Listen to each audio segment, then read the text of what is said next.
Hello everyone. इस video में हम पढ़ेंगे प्रोनाउंस के बारे में, प्रोनाउंस के टाइप्स, और पूरी तरीके से समझेंगे कि प्रोनाउंस को हम किस तरीके से और कहाँ पर यूज़ कर सकते हैं। तो पहले प्रोनाउन होता क्या है? A pronoun is a word that is used in place of a noun और नाउन फ्रेज। तो देखिए, हम प्रोनाउन को जो है नाउन के प्लेस पर यूज़ करते हैं। जैसे कि नाउन क्या होता है? किसी भी चीज़ का जो नाम होता है, किसी भी प्लेस का नाम होता है, किसी भी थिंग का नाम होता है, उसको हम क्या कहते हैं? नाउन कहते हैं। प्रोनाउंस कैसे हम उसकी प्लेस पर यूज़ करते हैं नाउन की। जैसे नेम, किसका बोलेंगे कि किसी पर्सन का नेम क्या है? शालिनी है। तो शालिनी खुद को शालिनी ना बोल करके आई बोलेगी, कि आई एम करके बोलेगी वो खुद को। तो वो जो आई वर्ड है ना, ये जो है ये प्रोनाउन है। This is my house. तो जो माई है वो प्रोनाउन है। आप अपने फैमिली के सारे मेंबर्स का नाम नहीं ले रहे हैं, आप अपना नाम नहीं ले रहे हैं, तो आप अपने नाम की जगह माई का इस्तेमाल कर रहे हैं। तो यही क्या होते हैं? ये प्रोनाउन होते हैं। ऐसे वर्ड होते हैं जो हम नाउन के प्लेस पर यूज़ करते हैं। ये वाला हो गया हमारा। अब देखिए, काइंड्स ऑफ प्रोनाउन जो है वो आते हैं। तो काइंड्स ऑफ प्रोनाउन में हमारे जो 7 टाइप्स के प्रोनाउंस होते हैं। एक तो होता है पर्सनल प्रोनाउन, तो उसी के हम लोग लेके चलते हैं। 7 टाइप्स के होते हैं, हर टाइप मैं आपको समझाते हुए चलूँगी। तो काइंड्स ऑफ प्रोनाउन में पहला टाइप का जो प्रोनाउन है वो है personal pronoun. Personal pronoun describe a particular person, thing और ग्रुप। तो जो पर्सनल प्रोनाउन होता है ना, वो पर्सनल होता है, मतलब वो अपने बारे में, एक किसी पर्टिकुलर पर्सन के बारे में, उसकी जो है, या फिर किसी एक पर्टिकुलर थिंग या फिर एक ग्रुप के बारे में, पूरे के बारे में जो है वो बात करता है। अब जैसे कि पर्सनल प्रोनाउन में जो है, हम लोग उसको थोड़ा सा और कैटेगराइज अगर करें तो हम लोग कैसे कर सकते हैं? 3 पर्सन होते हैं। एक होता है फर्स्ट पर्सन, एक होता है सेकंड पर्सन, और एक होता है थर्ड पर्सन, है ना। 3 पर्सन होते हैं। जो कि फर्स्ट पर्सन कौन है? फर्स्ट पर्सन है जो पर्सन बात कर रहा है। अभी जैसे कि मैं बात कर रही हूँ, तो मैं हो गई फर्स्ट पर्सन। आप मेरी बात यहीं पर पर्टिकुलर टाइम पर सुन रहे हैं, तो आप हो गए सेकंड पर्सन। और अगर हम दोनों मिल करके किसी और के बारे में बात कर रहे हैं, तो जिस इंसान के बारे में हम बात कर रहे हैं वो इंसान हो जाएगा थर्ड पर्सन। तो जैसे कि एग्जाम्पल के लिए, my name is Shivani and I suppose I study in class 12th। तो ये हो गया my name is Shivani, I study in class 12th। फिर मैं आपसे पूछूंगी in which class do you study. तो my name is Shivani, I study in class 12th। मैं अपने बारे में बात कर रही हूँ, मैं बात कर रही हूँ। तो क्या हो गई? मैं फर्स्ट पर्सन। अब मैंने आपसे क्वेश्चन पूछा, आप मेरे सामने हैं, तो आप क्या हो गए? सेकंड पर्सन हो गए। अब मैं आपसे पूछूं या फिर आपको बताऊं that Shalini is my sister and she studies in class 10th। तो मैंने किसके, आपसे किसी और के बारे में बात की, तो वो जिस किसी और के बारे में मैं आपसे बात कर रही हूँ, तो वो हो गए थर्ड पर्सन। अब जेंडर्स जो हैं, अब जेंडर्स कैसे कैसे हम लोग इस्तेमाल करते हैं? तो देखिए, हम लोग मेनली जो है वो 4 जेंडर्स लेके चलते हैं। एक तो फीमेल और मेल तो हो ही गया। एक होता है न्यूटर जेंडर, जो हम लोग जैसे फ्रूट्स के लिए या फिर एनिमल्स के लिए इस्तेमाल करते हैं। जैसे कि इट हो गया, इट्स हो गया। इट और इट्स जो है ना, वो देखिए वो हम लोग यहाँ पर भी इस्तेमाल करते हैं। इट और इट्स थर्ड पर्सन के लिए तो, या फिर हम लोग न्यूटर जेंडर के लिए भी इट और इट्स का इस्तेमाल हम करते हैं। फीमेल के लिए तो शी, हर और हर्स का हम लोग इस्तेमाल करते हैं। मेल के लिए ही, देखिए शी के लिए हम लोग किसका इस्तेमाल करते हैं? शी के लिए हम लोग शी, हर और हर्स का इस्तेमाल करते हैं। और मेल के लिए किसका? ही, हिम और हिज का इस्तेमाल करते हैं, है ना। और जो न्यूटर जेंडर होता है उसके लिए हम लोग इट और इट्स का इस्तेमाल करते हैं। और कॉमन जो जेंडर होता है, कॉमन के लिए तो हम लोग किसका? वी का इस्तेमाल करते हैं, और दे का। तो कॉमन के लिए हम लोग वी और दे का इस्तेमाल करते हैं। तो देखिए, ये प्लूरल में आ जाता है। तो कॉमन वाले के लिए हम वी, कॉमन कैसे हो गया वी? क्योंकि हम एक इंसान की नहीं, वी में हम 2 या 2 से ज़्यादा लोगों की बात करते हैं, तो वो हो गया कॉमन। और न्यूटर कैसे हो गया? It is an apple. Apple का कोई जेंडर नहीं होता, वो मेल या फीमेल नहीं होता है, इसलिए हम उसको न्यूटर, न्यूटर मतलब उसका कोई जेंडर नहीं है, वो होता है न्यूटर जेंडर। अब नंबर्स पे अगर हम आए तो क्या होता है? देखिए, हम लोग यहाँ पे देखते हैं कि सिंगुलर या फिर प्लूरल। तो हम लोगों ने जैसे इस वाले चार्ट में समरी ऑफ पर्सनल प्रोनाउन, जब अभी मैं पूरा आपको बताऊंगी, तो ये सिंगुलर वाला चार्ट है और इसका ये प्लूरल वाला चार्ट है। तो नंबर्स में प्रोनाउन दो तरीके से हो सकते हैं, सिंगुलर और प्लूरल। जैसे कि आई सिंगुलर होता है और वी क्या होता है, प्लूरल होता है, इस तरीके से। तो हम लोग पूरा ये देखिए चार्ट देख लेते हैं। तो पहले हम लोग समरी चार्ट जो है वो पर्सनल प्रोनाउन का सिंगुलर में देखते हैं। तो पर्सन, फर्स्ट पर्सन जब है तो सिंगुलर सब्जेक्टिव। अब देखिए सब्जेक्ट क्या होता है। वैसे मैंने आपको सेंटेंस से ही ग्रामर की स्टार्ट की थी कि सेंटेंस क्या होता है। सेंटेंस में मैंने आपको बताया था अच्छे से कि सब्जेक्ट और ऑब्जेक्ट क्या होते हैं। देखिए सब्जेक्ट जो होता है वो सेंटेंस का सबसे ज़्यादा इंपॉर्टेंट पार्ट होता है, और ऑब्जेक्ट जो है किसी भी सेंटेंस में उस सब्जेक्ट पे डिपेंड होता है। तो देखिए I have eaten an apple, मैंने एक सेब खाया। तो I have eaten an apple में सब्जेक्ट क्या हो गया, आई, मैं हो गई सब्जेक्ट, मैं सबसे इंपॉर्टेंट हूँ इस वाले जो एग्जाम्पल है इसमें। और क्या खाया मैंने, एप्पल खाया। तो किसके बारे में बात कर रही हूँ मैं एक एप्पल के बारे में बात कर रही हूँ। तो एप्पल हो गया ऑब्जेक्ट। तो सेंटेंस का सबसे इम्पॉर्टेंट पार्ट क्या होता है, सब्जेक्ट, और किसके, और जो उस पर डिपेंडेंट चीज़ होती है सब्जेक्ट पे वो होती है ऑब्जेक्ट। तो देखिए सिंगुलर केस की अगर हम बात करें तो फर्स्ट पर्सन में सिंगुलर सब्जेक्टिव होता है आई, मैं। ऑब्जेक्टिव क्या हो गया इसका केस, ऑब्जेक्टिव केस आई का बनता है मी। ये ना चार्ट देखिए आपको लर्न करना पड़ेगा, बहुत ही इंपॉर्टेंट चार्ट है ये। और क्योंकि हम लोगों को कन्वर्जन के लिए या फिर एरर डिटेक्शन के लिए, एरर डिटेक्शन में जब पूरी ग्रामर ग्रामेटिकल वे में कन्वर्ट हो, मतलब मैं पूरी कवर कर दूंगी, उसके बाद मैं इसका जो ग्रामर का एरर फाइंड करने वाला पार्ट है जो कॉम्पिटिटिव एग्जाम्स में आता है वो वाला फिर कवर करूँगी। अभी उसके लिए ये क्योंकि समझना बहुत ज़रूरी है, यही बेस है, वरना वो समझ ही जाएंगे। लोग क्या करते हैं कि एरर्स निकालना स्टार्ट कर देते हैं, समझते ही नहीं है कि एक्चुअल में प्रोनाउन क्या होता है, नाउन क्या होता है। ये बहुत ज़्यादा ज़रूरी है पहले ये समझना बेसिक को, क्योंकि कहते हैं ना नींव मजबूत होगी तो ही तो इमारत अच्छी खड़ी होगी। तो ये है। तो देखिए सिंगुलर में सब्जेक्टिव फॉर्म क्या होता है, आई होता है, और ऑब्जेक्टिव फॉर्म क्या होता है, मी होता है।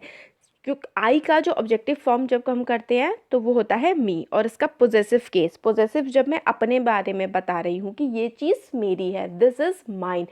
पोजेस करना का मतलब होता है कि उस चीज़ पर आपका हक होता है, पोजेसिव का यही मतलब होता है। तो आई का पोजेसिव केस हो जाएगा मी, सॉरी आई का पोजेसिव केस हो जाएगा माई और माइन, और उसका ऑब्जेक्टिव केस हो जाएगा मी। तो अब फर्स्ट पर्सन मेरी, मैं फर्स्ट पर्सन हूँ, मेरी बात हो रही थी, तो सब्जेक्टिव सिंगुलर सब्जेक्टिव केस क्या था, आई, ऑब्जेक्टिव था मी, और पोजेसिव क्या था, माई और माइन था। अब किसी और दूसरे पर्सन की बात हो रही है, सेकंड पर्सन की। तो आप अगर सेकंड पर्सन को रेफर करेंगे तो आप उसको यू से रेफर करेंगे, सिंपल सी बात है। तो सेकंड पर्सन का सिंगुलर सब्जेक्टिव केस क्या हो जाएगा, यू हो जाएगा। ऑब्जेक्टिव केस भी यू ही रहेगा, और पोजेसिव केस योर और योर्स हो जाएगा। तो देखिए कितना सिंपल है। फर्स्ट पर्सन का सिंगुलर सब्जेक्टिव केस क्या था, आई था, ऑब्जेक्टिव मी था, पोजेसिव माई और माइन। सेकंड का यू तो सेम रहेगा, सब्जेक्टिव ऑब्जेक्टिव, और पोजेसिव हो जाएगा योर या फिर योर्स। थर्ड पर्सन की अगर हम बात करें तो हम लोग थर्ड पर्सन में क्या करते हैं, उसकी किसी और की बात कर रहे हैं। जैसे कि मैं आपसे कह रही हूँ that he is going to market, वो जो है ना वो बाजार जा रहा है, तो ही, और या फिर she is going to market, तीसरे पर्सन की बात करें, या फिर इट की बात करें, इट इज़ एन एप्पल, ये जो है मैं आपसे कह रही हूँ ये एक एप्पल है। तो क्या हो गया, ये थर्ड पर्सन, हम दो लोग किसी तीसरे की बात कर रहे हैं तो वो थर्ड पर्सन हो गया। तो थर्ड पर्सन का हम लोगों का सब्जेक्टिव केस क्या होता है, ही, शी और इट होता है। ऑब्जेक्टिव केस क्या होता है, हिम, हर और इट होता है। ही का ऑब्जेक्टिव केस क्या होता है, हिम, शी का होता है हर, और इट का इट ही रहता है। अब पोजेसिव क्या केस होता है, ही का his, this is his book, ये बुक उसकी है। तो किसकी है बुक, बुक पे पोजेशन किसका है, हक किसका है बुक पे, उसका, जो भी वो पर्सन है। तो पोजेसिव केस ही का क्या हो जाएगा, हिज हो जाएगा। शी का पोजेसिव केस क्या हो जाएगा, हर, और हर के साथ यहाँ पे हर्ट्स भी होता है ये। और इट का पोजेसिव केस हो जाएगा इट्स। तो जैसे कि कोई और बोलेगा, वो बोलेगा इट्स माई बुक, ये मेरी किताब है। तो हमारा सिंगुलर वाला हो गया। अब जो है प्लूरल वाला देख लेते हैं हम लोग। प्लूरल में जो फर्स्ट पर्सन होता है उसका जो सब्जेक्टिव केस होता है, क्योंकि प्लूरल है, दो या फिर दो से ज़्यादा लोगों की यहाँ पर बात जो है वो करी जा रही है। तो फर्स्ट पर्सन क्या हो जाएगा सब्जेक्टिव केस में, प्लूरल का वी, हम, ऑब्जेक्टिव क्या हो जाएगा, हम दोनों, मतलब हम लोग, तो अस हो जाएगा। पोजेसिव क्या हो जाएगा, हमारा, आर और आर्स हो जाएगा इसका पोजेसिव केस। सेकंड पर्सन की अगर हम बात करें तो सब्जेक्टिव यू, आपकी बात हो रही है। इसमें देखिए सिंगुलर में प्लूरल में सेकंड पर्सन का सब्जेक्टिव और ऑब्जेक्टिव दोनों ही सेम रहेगा, यू रहेगा। सब्जेक्टिव क्या है, यू, ऑब्जेक्टिव भी क्या है, यू, पोजेसिव भी क्या है, योर और योर्स। तो देखिए आपके लिए कितना सिंपल हो गया, यू योर योर्स, मतलब सेकंड पर्सन तो सेम ही आ गया है। थर्ड पर्सन दे, उनकी, किसी और की बात कर रहे हैं ना तो दे की बात करेंगे, प्लूरल में ज़्यादा लोगों की बात आ जाएगी। और हम देखिए इसका ऑब्जेक्टिव केस जो है वो क्या बनता है, हमारा देम बनता है, और पोजेसिव केस क्या बनता है, देयर और देयर्स बनता है। तो ये टेबल जो है, ये टेबल काफ़ी ज़्यादा जो है इम्पॉर्टेंट है और इसको अच्छे से आपको लर्न करना चाहिए। तो हमारा जो प्रोनाउन का पर्सनल प्रोनाउन वाली चीज़ है वो हमारी हो गई है। अब और इससे ज़्यादा तो इसमें कुछ इतना इम्पॉर्टेंट है नहीं पर्सनल प्रोनाउन में। अब आगे देखते हैं हम लोग रिफ्लेक्सिव प्रोनाउन। देखिए रिफ्लेक्सिव प्रोनाउन को पहचानना बड़ा आसान है। इसमें सेल्फ कुछ भी होगा, सिंगुलर हो प्लूरल हो चाहे जो चीज़ हो, इसमें क्या लगता है, सेल्फ लगता है। जो रिफ्लेक्सिव प्रोनाउन होते हैं वो यूज़ किए जाते हैं, are used when the subject's action affect the subject itself. जब सब्जेक्ट क्या होते हैं, आप खुद सब्जेक्ट होते हैं। सबसे इंपॉर्टेंट चीज़ सेंटेंस की सब्जेक्ट होती है। जब आपका जो काम है, आपका जो एक्शन हो रहा है वो आपको ही इफ़ेक्ट कर रहा है। When subjects action affect the subject itself, मतलब सब्जेक्ट का एक्शन जो है वो सब्जेक्ट को ही इफ़ेक्ट कर रहा है, तो क्या होगा, वो होगा रिफ्लेक्सिव प्रोनाउन। अब सब्जेक्ट जो है वो नाउन या प्रोनाउन आई, या फिर आप किसी का नाम भी ले सकते हैं, किसी जगह का भी नाम ले सकते हैं, तो नाउन या प्रोनाउन जो है वो हो सकता है। अब रिफ्लेक्सिव प्रोनाउन जो है मेनली वो सिर्फ 8 टाइप्स के ही होते हैं। सिंगुलर की अगर हम बात करें तो माई सेल्फ, मैं अपने बारे में बात, योर सेल्फ, आप अपने बारे में बात कर रहे हैं, हिमसेल्फ, वो अपने बारे में बात कर रहा है, हर सेल्फ और इट सेल्फ, ये जो है वो क्या है, वो सिंगुलर रिफ्लेक्सिव प्रोनाउन है। प्लूरल रिफ्लेक्सिव प्रोनाउन की अगर हम बात करें तो वो क्या आता है, ourself, yourself, themself, वो क्या है, प्लूरल रिफ्लेक्सिव प्रोनाउन आते हैं। अब जैसे एग्जाम्पल है, the cat is licking itself, cat जो है वो खुद को चाट रही है। तो लिकिंग का मतलब क्या होता है, लिकिंग का मतलब होता है चाटना, तो कैट जो है वो खुद को चाट रही है। I saw my self in the mirror, मैंने खुद को शीशे में देखा। तो रिफ्लेक्सिव प्रोनाउन क्या आ गई, इट सेल्फ कैट के लिए, माई सेल्फ मेरे लिए। तो ये हो गई सेल्फ वाली जो होती है, जिसमें सेल्फ लगता है वो क्या होती है, वो रिफ्लेक्सिव प्रोनाउन होती है। अब आता है next relative pronoun. Relative pronoun क्या होते हैं, relative pronouns are used to start the description of a noun. आपको किसी नाउन के बारे में बताना है, डिस्क्राइब करना है किसी नाउन को अगर, तो आप क्या यूज़ करते हैं, आप यूज़ करते हैं रिलेटिव प्रोनाउन को। तो relative pronoun are used to start the description of a noun. Noun को डिस्क्राइब करने के लिए रिलेटिव प्रोनाउन का यूज़ किया जाता है। आप कैसे, रिलेटिव प्रोनाउन किसी चीज़ से आपको रिलेशन बताना है तो हु इज़ इट, ये कौन है, which of you are going to market. तो आपको किसी चीज़ से रिलेट करना होता है तो आप लोग रिलेटिव प्रोनाउंस का इस्तेमाल करते हैं। जैसे कि कौन कौन से वर्ड्स होते हैं, हु, विच, हुम, दैट, हुज, ये वाले जो वर्ड्स हैं, ये वाले वर्ड्स हमें बताते हैं कि कोई भी प्रोनाउन जो है वो क्या है, रिलेटिव प्रोनाउन है। तो हु और हुम जो है वो तो हम लोग पीपल के लिए, लोगों के लिए इस्तेमाल करते हैं, यही एरर डिटेक्शन में इम्पॉर्टेंट होता है। हु और हुम किसके लिए यूज़ किया जाता है, लोगों के लिए, पीपल के लिए यूज़ किया जाता है। और विच जो है वो किसी भी थिंग के लिए, सामानों के लिए जो है वो हम विच का इस्तेमाल करते हैं, ये बहुत इंपॉर्टेंट चीज़ है।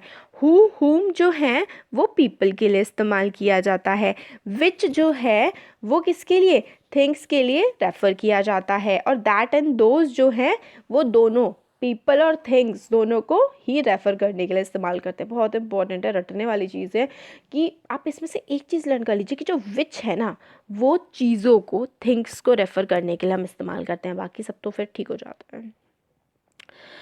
अब आता है इंटेरोगेटिव। इंटेरोगेशन का मतलब होता है किसी से क्वेश्चन आंसर्स करना। तो इंटेरोगेटिव प्रोनाउन क्या होते हैं, जिसमें कहीं किसी से कुछ क्वेश्चन टाइप की चीज़ की जा रही हो, और ये किससे हम लोग जनरली रिप्रेजेंट करते हैं, हु, हुम, whose, which और what। अब देखिए कितना कंफ्यूजिंग हो गया। रिलेटिव प्रोनाउन में भी हम लोग क्या यूज़ करते थे, who, whom, which, that, those, but उसमें हम लोग ना एक तरह से क्वेश्चन नहीं कर रहे हैं। हम लोग रिलेटिव प्रोनाउन में अपना रिलेशन बताते हैं किसी भी चीज़ से, जैसे कि the man who is in the blue coat is my uncle, मतलब जो व्यक्ति ब्लू कोट पहने हुए हैं वो क्या हैं, वो मेरे अंकल हैं। तो ये क्या है, रिलेटिव प्रोनाउन। मैं अपना रिलेशन अंकल के साथ बता रहा हूँ हु और हुम का यूज़ करते हुए। मगर इंटेरोगेटिव प्रोनाउन में हम लोग क्वेश्चन पूछते हैं, who broke this glass, what is it, which is your favorite city, what is your favorite color, in which city do you live। तो हम लोग इंटेरोगेटिव में क्वेश्चंस पूछते हैं और रिलेटिव प्रोनाउन में हम अपना या किसी और चीज़ का रिलेशन बताने की या जानने की कोशिश करते हैं। तो ये हो गया इंटेरोगेटिव प्रोनाउन। अब आता है डेमोन्स्ट्रेटिव प्रोनाउन। तो demonstrative pronoun are used to replace specific people और things that have been previously mentioned. तो डेमोन्स्ट्रेटिव प्रोनाउन हम लोग इसके एग्जाम्पल लर्न करना बड़ा इंपॉर्टेंट है। दिस, दैट, दीज और those, sorry this, that, there और दोज, ये जो है ये डिमॉन्स्ट्रेटिव प्रोनाउन के एग्जाम्पल हैं। और जहाँ पर ये आते हैं तो हम लोग को समझ में आ जाता है कि डिमॉन्स्ट्रेटिव प्रोनाउन है। इसमें हम लोग रिप्लेस कर देते हैं थिंग्स को इन वाले वर्ड्स से। जो ये वर्ड्स हैं इन वर्ड्स की हेल्प से हम लोग चीज़ों को रिप्लेस कर देते हैं। जैसे कि दिस और दैट रिप्लेस करता है सिंगुलर नाउन्स को, और दीज और दोज रिप्लेस करता है प्लूरल नाउन को। तो दिस और दैट रिप्लेसेस सिंगुलर नाउन, है ना, किस तरीके से, जैसे कि this represent something, someone which is close. This, जैसे कि दिस इज़ वेरी टॉल, ये वाली जो चीज़ हमारे पास रखी हुई है ना ये काफ़ी क्लोज है।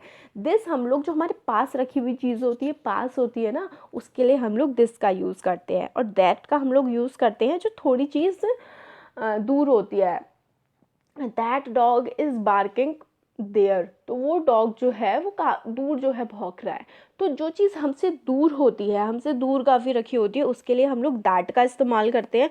और जो चीज़ हमारे पास सी होती है उसको लिए हम लोग दिस का यूज़ करते हैं। तो दिस और दैट का हो गया। और डिमॉन्स्ट्रेट करने के लिए, बताने के लिए कि ये चीज़ यहाँ है या दूसरी चीज़ कहाँ है, हम लोग डिमॉन्स्ट्रेटिव प्रोनाउन का इस्तेमाल करते हैं। ये अब दीज और दोज जो है ये प्लूरल होते हैं, दिस और दैट जो है वो सिंगुलर होते हैं। और डिमॉन्स्ट्रेट करते हैं मतलब चीज़ों को बताने के लिए हम लोग यूज़ किया जाता है हमारा। अब दीज जो है, these represent things people which are close. These किस चीज़ को रिप्रेजेंट करता है, चीज़ों को या लोगों को जो हमारे क्लोज होते हैं, जो हमारे पास होते हैं। तो these represents people which are close, these उनको रिप्रेजेंट करता है जो हमारे क्लोज हैं, पास हैं। एग्जाम्पल, दीज लुक ब्यूटिफुल, ये जो फूल हैं, दीज फ्लावर्स लुक ब्यूटिफुल, तो ये जो फ्लावर्स है काफ़ी सुंदर लगते हैं। Those represent things people which are farther away. अब दोज जो है वो उनके लिए यूज़ किया जाता है जो चीज़ काफ़ी दूर है, जैसे कि do not waste those colours, जो कलर्स वहाँ हैं उनको वेस्ट मत करो। डू नॉट पेंट दोज, वो जो चीज़ है उनको आप पेंट मत करो, ये वाली चीज़। तो ये हमारे डिमॉन्स्ट्रेटिव प्रोनाउंस हो गए जो दिस, दैट और दीज और दोज होते हैं। अब इनडेफिनिट प्रोनाउन, तो ये जो प्रोनाउन है किस लिए यूज़ किए जाते हैं। These pronoun stand for some person और thing but we do not know for exactly whom. Indefinite, indefinite तो वही चीज़ होती है ना जिस चीज़ के बारे में हम लोग एग्जैक्टली कुछ भी नहीं बोल सकते हैं, हम लोग को एग्जैक्ट कुछ नहीं पता होता है जिस चीज़ के बारे में, वो हमारे क्या होते हैं, इनडेफिनिट प्रोनाउंस होते हैं। These pronouns stand for some person और thing but we do not know for exactly whom. किसी पर्टिकुलर पर्सन या किसी थिंग के लिए स्टैंड करते हैं मगर हमें अच्छे से नहीं पता होता है, एग्जैक्टली ये बात नहीं पता होती है कि ये किसके लिए हम लोग बात हमसे कर रहे हैं। एग्जाम्पल, जैसे कि someone please do this work, कोई ये काम कर दो, बट हम ये नहीं कह रहे जैसे कि Rajesh you do this work, हम कह रहे हैं समवन, कोई ये काम कर दो। तो इनडेफिनिट प्रोनाउन होता है, हम किसी पर्टिकुलर चीज़ के बारे में इसमें बात नहीं कर रहे होते हैं। तो ये हो गया indefinite pronoun. Most common indefinite pronoun जैसे कि all, any, each, everybody, everyone, किसी पर्टिकुलर इंसान के बारे में बात हो ही नहीं रही है। ऑल सबके बारे में, एनी कोई भी, ईच हर एक। तो अब देखिए ईच में लोग कंफ्यूज हो जाते हैं कि ईच तो हर एक है, मगर हर एक कौन है एग्जैक्टली नहीं पता है ना, इसलिए ये क्या हो गया, इनडेफिनिट प्रोनाउन हो गया। वन, समवन, somebody, इस तरीके से इंडेफिनेट होता है, पता नहीं होता है किसके बारे में हम बात कर रहे हैं। जैसे कि many are invited but all do not come, बहुत लोगों को इनवाइट किया था बट सारे लोग नहीं आए। तो मैनी भी एक क्या है, इंडेफिनेट प्रोनाउन है, और ऑल भी एक इंडेफिनेट प्रोनाउन है। तो इंडेफिनेट प्रोनाउंस का हो गया। अब डिस्ट्रीब्यूटिव प्रोनाउन। तो देखिए, distributive pronounce consider member of a group separately. तो देखिए, डिस्ट्रीब्यूटिव प्रोनाउन जो है वो डिस्ट्रीब्यूट कर देते हैं, अलग अलग टाइम पे हर किसी को कंसिडर करते हैं at one time. This is why they always have singular number. तो डिस्ट्रीब्यूट करना का मतलब बांट देना, बंटवारा कर देना। तो किसी को भी एक टाइम पर, एक व्यक्ति को या बहुत सारे व्यक्तियों को एक टाइम पर जो है वो नहीं, उनके बारे में बात की जा रही है। तो इसलिए क्या है, ये जो है डिस्ट्रीब्यूटिव प्रोनाउन है। ईच गर्ल डांसेस ब्यूटीफुली, हर गर्ल ने क्या है, बहुत ही अच्छे से डांस किया। ये हमेशा क्या है, सिंगुलर वर्ब की तरह इस्तेमाल करते हैं। Neither of you has done it correctly, तुम दोनों में से, नीदर हमेशा दो लोगों के लिए इस्तेमाल किया जाता है। तो इसमें क्या करें, neither of you has done it correctly, तुम दोनों में से किसी ने भी इस काम को अच्छी तरीके से नहीं किया है। तो each of, neither of, either of are followed by plural nouns and singular verb। ये जो है हमेशा प्लूरल इनकी नाउन होती है मगर सिंगुलर इनकी वर्ब होती है। जैसे कि each of the boys is my friend. तो देखिए, ईच को हम लोग क्या करेंगे, प्लूरल वर्ब इससे पहले, मतलब ईच के बाद हमेशा प्लूरल वर्ब लगाएंगे। मगर एक बार प्लूरल वर्ब लग गई ना, ठीक है, प्लूरल नाउन लग गया, क्योंकि देखिए बॉय तो क्या है, एक नाउन है। तो each of, either of, neither of, इनके बाद क्या होता है, प्लूरल नाउन आता है। तो देखिए, बॉय का प्लूरल क्या होता है, बॉयज़, तो इसलिए प्लूरल नाउन आया ईच ऑफ के बाद, मगर सिंगुलर वर्ब आई। वर्ब क्या है, इज एक वर्ब है, तो सिंगुलर है इज, तो इसलिए सिंगुलर वर्ब आई। Each of, neither of, either of are followed by plural noun. Noun जो लगता है इनके बाद वो प्लूरल लगता है, मगर जो वर्ब लगती है, जो संज्ञा, जो एक्शन बताने वाला काम होता है, वो क्या होता है, वो हमेशा सिंगुलर लगता है। तो ये हमारा प्रोनाउन और उसके पूरे टाइप्स कंप्लीट हो गए। Thank you.